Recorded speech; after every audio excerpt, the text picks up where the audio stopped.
Hi! வீட்ல வாழைப்பழம் இருந்ததுன்னா, இது போல ட்ரை பண்ணி பாருங்க. டேஸ்ட்டு சூப்பரா இருக்கும். அதுக்கு வந்து 4 வாழைப்பழம் எடுத்திருக்கேன். நீங்க என்ன வாழைப்பழம் வேணாலும் எடுத்துக்கலாம்.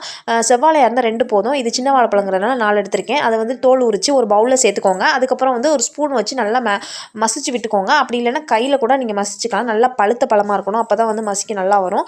அதுக்கப்புறம் கடாயில வந்து 1 டேபிள் ஸ்பூன் நெய் ஆட் பண்ணிக்கோங்க. எண்ணெய் எண்ணெய் கூட ஆட் பண்ணிக்கலாம். நெய் ஆட் பண்ணா ஃப்ளேவர் நல்லாயிருக்கும். அதனால வந்துட்டு அத ஆட் பண்ணதுக்கப்புறம் மீடியம் ஃப்ளேம்ல வச்சுட்டு நம்ம எடுத்து வச்சிருக்க வாழைப்பழத்தை வந்து சேர்க்க போகிறோம். சேர்த்துட்டு நல்லா வந்து ஒரு 2 நிமிஷம் நல்லா வந்து அதிலேயே கிளறி விடுங்க. நல்லா கிளறினதுக்கப்புறம் மஞ்சள் தூள் 1/2 டீஸ்பூன் போட்டு அதையும் போட்டு நல்லா கிளறிக்கோங்க. இது ஆப்ஷனல் தான். இது வந்து கலருக்காக கொடுக்குறோம்.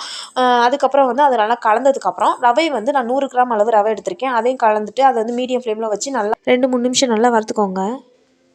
அதுக்கப்புறம் 2 ஏலக்காய் கிள்ளி போட்டுட்டு, அதுக்கப்புறம் 1 கப்பு ரவை எடுத்துருந்தேன் 100 கிராம். அதுக்கு வந்து 200 எம்எல் வந்து வாட்டர் ஆட் பண்ணிவிட்டு நல்லா அதில் கலந்துக்கோங்க.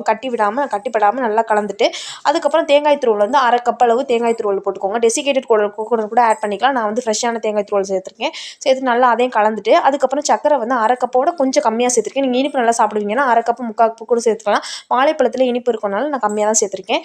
நல்லா கலந்துட்டு, அதுக்கப்புறம் நல்லா வந்து தண்ணியெல்லாம் உறிஞ்சதுக்கப்புறம் நீங்கள் வந்து கை பொறுக்கிற சூடு வந்ததுக்கப்புறம் நீங்கள் வேறு பிளேட்டில் மாற்றிட்டு உருண்டை பிடிச்சிட்டு எல்லா உருண்டைகளையுமே வந்துட்டு மறுபடியும் அதே ஒரு கடாயில் வச்சு அதில் வந்து 1 டேபிள் ஸ்பூன் நெய் விட்டுக்கோங்க. விட்டுட்டு அதில் வந்து சும்மா ஒரு 2 நிமிஷம் நல்லா அதில் முன்னே பின்ன நல்லா திருப்பி விட்டுட்டு நீங்கள் குழந்தைங்களுக்கு கொடுத்து பாருங்கள். ரொம்பவே விரும்பி சாப்பிடுவாங்க. அவ்வளோ டேஸ்டியாகவும் இருக்கும். ட்ரை பண்ணி பார்த்துட்டு எப்படி இருந்ததுன்னு சொல்லுங்கள். என்னோடய வீடியோஸ் உங்களுக்கு பிடிச்சிருந்தது அப்படின்னா லைக் அண்ட் சப்ஸ்கிரைப் பண்ணிக்கோங்க. அடுத்த வீடியோவில் பார்க்கலாம். பாய்.